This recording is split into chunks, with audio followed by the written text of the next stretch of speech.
Enter the dark and captivating world of the Supreme Team, where power, money, and violence collide. Follow the rise and fall of one of America's most notorious drug kingpins as he navigates the treacherous streets of New York City, leaving a legacy that continues to echo through both the underworld and the corridors of hip-hop culture. From hustler to kingpin, the rise of Kenneth Supreme McGriff. Kenneth McGriff, better known by his nickname Supreme, is one of the most notorious kingpins in American history. Described by authorities as a remorseless drug lord with significant ties to hip-hop and Hollywood, Supreme gained infamy for allegedly ordering the shooting of rapper 50 Cent. However, his notoriety extends beyond this infamous incident. He had a long and storied career as one of New York's most feared drug kingpins, leading a violent drug crew known as the Supreme Team. Operating like a Fortune 500 company, the Supreme Team worked around the clock, serving customers 24 hours a day, much like McDonald's. They patrolled the projects in bulletproof vests and cars to ensure smooth business operations. At their peak, they were pulling in an astounding $500,000 per day. Their lavish lifestyle, characterized by expensive clothing, luxury cars, and beautiful women, influenced an entire generation of New York rappers, including Nas and 50 Cent. Kenneth McGriff was born in Queens, New York, on September 19, 1960. Coming from a blue-collar family with both parents employed as New York City transit workers, McGriff grew up in South Jamaica, a predominantly black working-class neighborhood. Despite his decent upbringing, McGriff was drawn to the allure of the streets. During his high school days in the 1970s, McGriff stood out as intelligent, talented, and good-looking. While he had aspirations of attending college and playing college football, he also faced the temptation of joining the local hustlers, who seemed to have it all. Ultimately, McGriff made the fateful decision to drop out of high school and join the local hustlers, a choice that would change his life forever. In doing so, he embarked on a path that would lead him to become one of New York City's most legendary drug kingpins, leaving a lasting mark on the city's history. Kenneth McGriff, also known as Supreme, not only left a significant mark on the criminal landscape, but also influenced the future of Queens and hip-hop.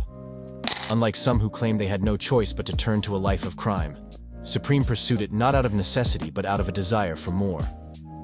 The rise and fall of the Supreme Team. In his early days as a hustler, Supreme aligned himself with the 5 Percenters, a group that emerged from the Nation of Islam in 1964. They recruited disenchanted youth across New York City, including Supreme, who received his infamous nickname from them. While some 5 Percenters embraced their teachings for righteous living, others, including Supreme, used the movement as cover for their criminal endeavors. During the 1970s, Queens saw the rise of various gangs, including the 7 Crowns, one of the largest in New York City, with around 1,500 members at its peak. The 7 Crowns and 5 Percenters became rivals, vying for control over the heroin trade and settling personal disputes. The landscape shifted dramatically in the 1980s with the emergence of crack cocaine, marking the golden age of New York hustlers. This era, characterized by what journalist Jim Dwyer termed outlaw capitalism, saw a surge in wealth and violence as individuals sought to capitalize on the lucrative crack trade. Recognizing the opportunity crack presented, Supreme formed the Supreme Team in the early 1980s. Modeled after a true criminal organization, the Supreme Team operated under Supreme's leadership, with his nephew Gerald Prince Miller serving as his second-in-command. While Supreme focused on business and calculated decisions, Prince was known for his propensity for violence. Under their leadership, the Supreme Team grew into one of New York's most legendary crews. Structured like a criminal enterprise, the team consisted of various lieutenants and crews, each responsible for different aspects of their operations. They primarily operated out of the Baisley Park houses in South Jamaica, Queens, selling large quantities of drugs, including cocaine, heroin, and crack.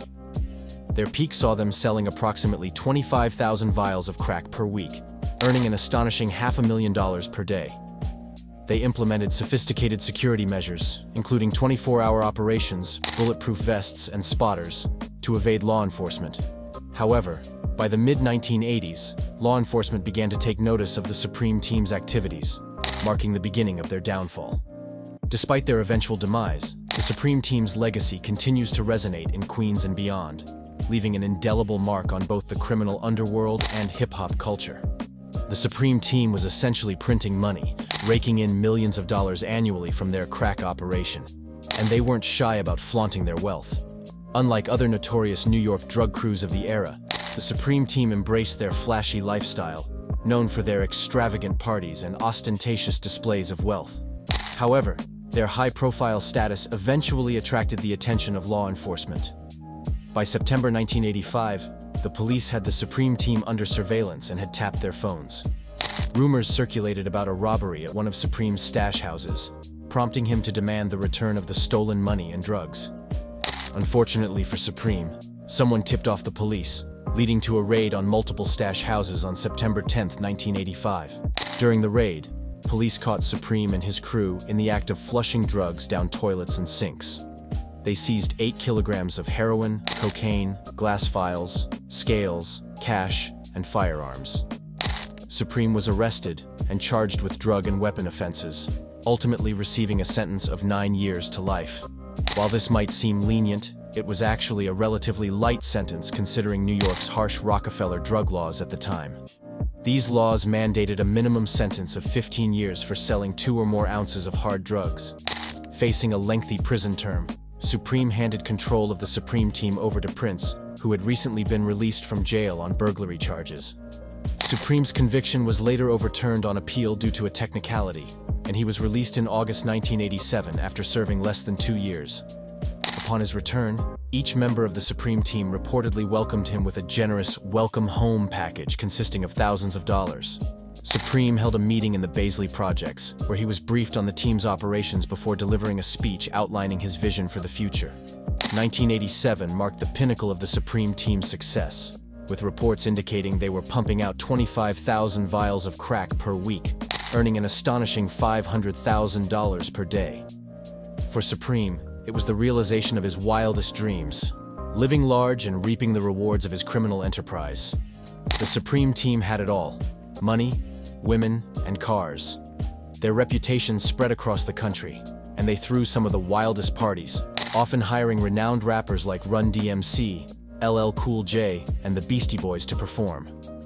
They also organized local sporting events, reminiscent of scenes from the TV show The Wire, where drug dealers competed in basketball tournaments. In August 1987, Supreme hosted his annual basketball tournament at Baisley Pond Park, with teams competing for a $50,000 prize.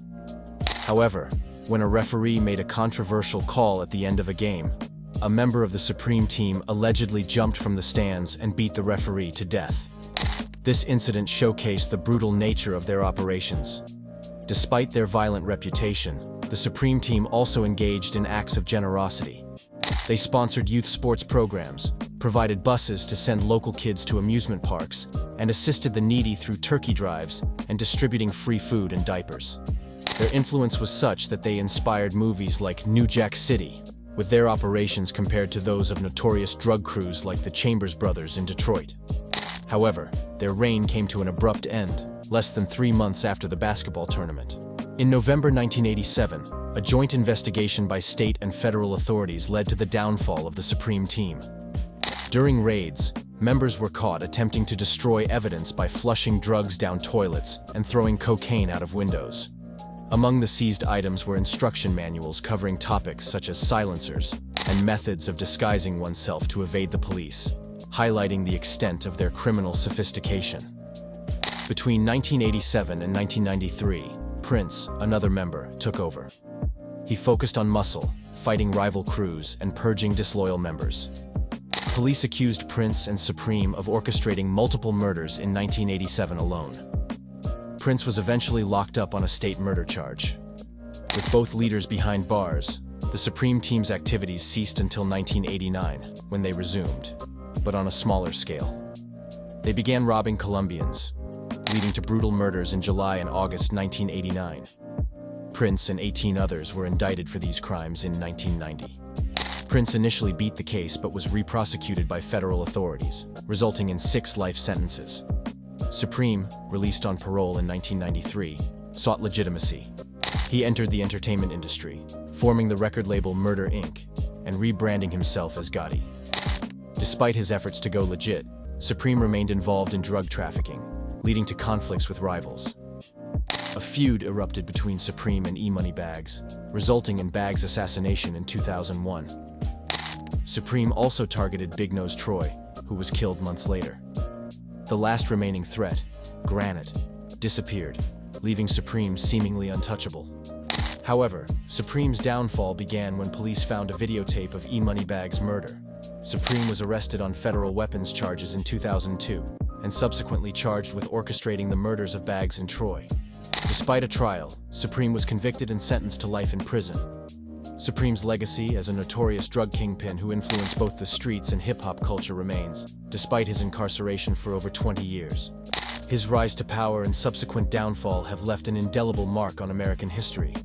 As we close the chapter on the tumultuous saga of the Supreme Team, we're left with a sobering reminder of the consequences of a life lived on the edge. From the heights of power to the depths of incarceration, the story of Supreme serves as a cautionary tale and a testament to the enduring influence of one man's legacy. Join us next time for more insights into the lives of history's most intriguing figures. Don't forget to like, comment, and subscribe for more gripping stories.